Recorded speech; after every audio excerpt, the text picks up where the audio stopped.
welcome to another edition of Soul School. I'm sitting up here having a grand time with one of my favorite woodwind players of all time. This cat is really, really bad. I've told him before off the record. My favorite LP by this cat is called The Apple Juice, and I'm waiting on Apple Juice Part 2. Please welcome to the show, Tom Scott. And like I say, bad woodwind player. He's played with a lot of cats.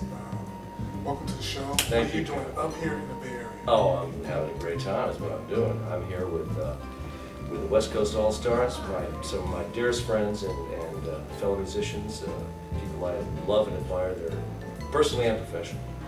People like Jonathan Butler and Gerald McCauley, who's kind of leading the whole thing, and Carl Anderson, and Russell, and it's a wonderful, wonderful instrument. It's just a great thing.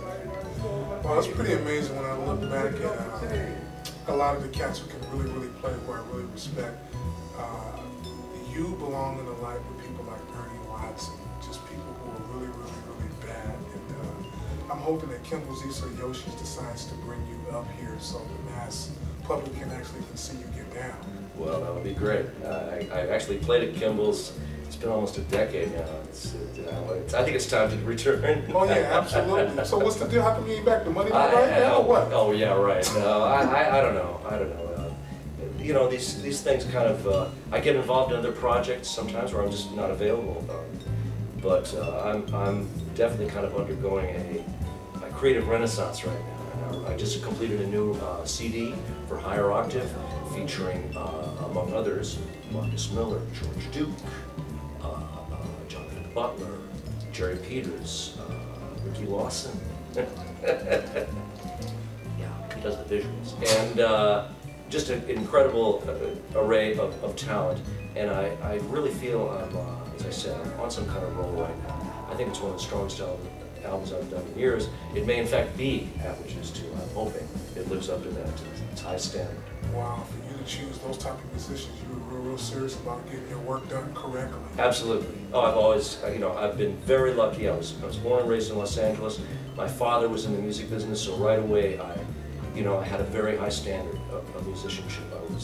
I always liked to play, and when I was younger, I always liked to play with players who I felt were like more advanced, better than I was, because it forced me to work very hard to get up to their level. And I've always tried to, the music is first. I have fun, have a great old time, but the performance of the music is very, very near and dear to me. Yeah, for those of you who may not know, go pick that album up when it comes up, because we got some true heavyweights. Marcus Miller is a cat on bass who can basically put on the tank top, can conduct the Oakland Symphony, right. Or he can play funk like Funkin' for Jamaica, Tom Brown. That's right. Luther Vandross, he can do whatever you need to do. Yeah. Produce Miles Davis, for example. When Foley was in the band and all those cats, yeah, Marcus is sick. There's no talent, but anyway. Jerry Peters.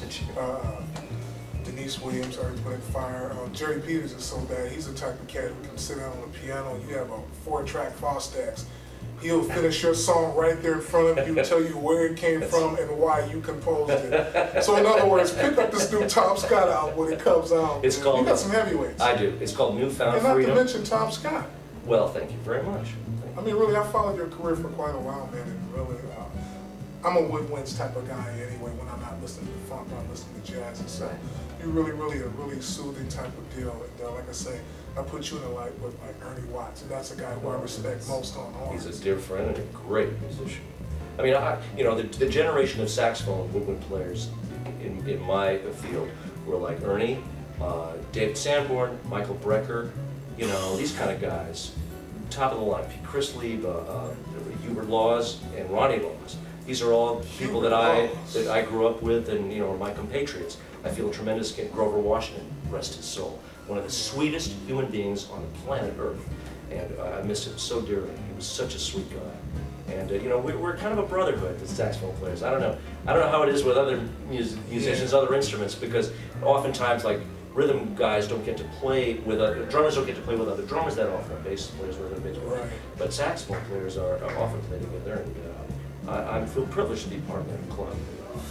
For my money, you mentioned Hubert Laws. There hasn't been anybody since he was in Mongo Santa Maria's band in 1962 who plays like Hubert Laws. So no, I say this gentleman knows his jazz history. Bad That's cat. right. That's right. Bad From the cat. beginning. Yeah.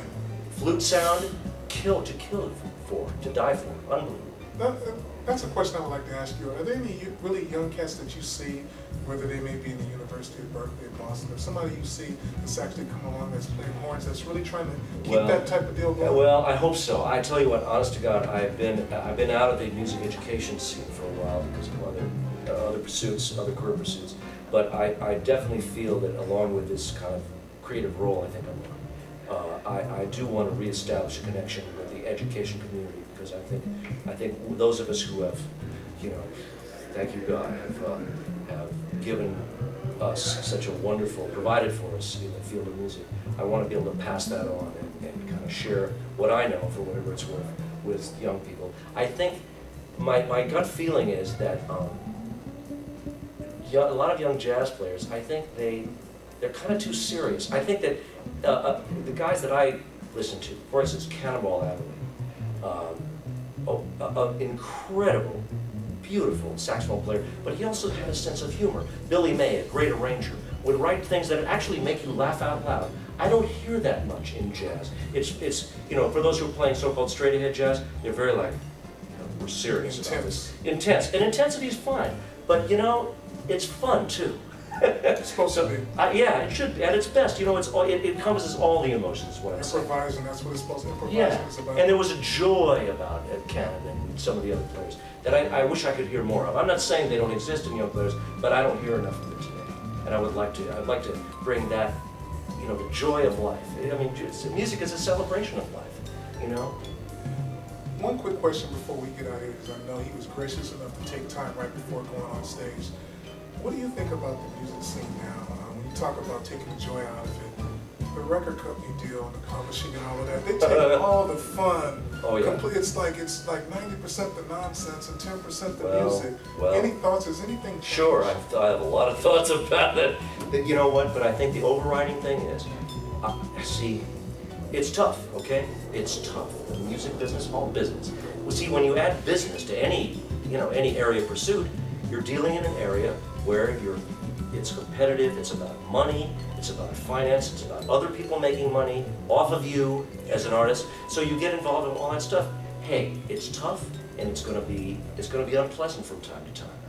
But my feeling is that if you love music enough to pursue it as a career. See, I've always said I don't think I chose music. I think music chose me. And I think with the really great players that I know, it's such an obsession, combined with a certain measure of talent, whatever talent they possess, but an intense desire to pursue that goal of being in the music field, that you just have to kind of grin and bear it and endure the unpleasantries that go along with the music business.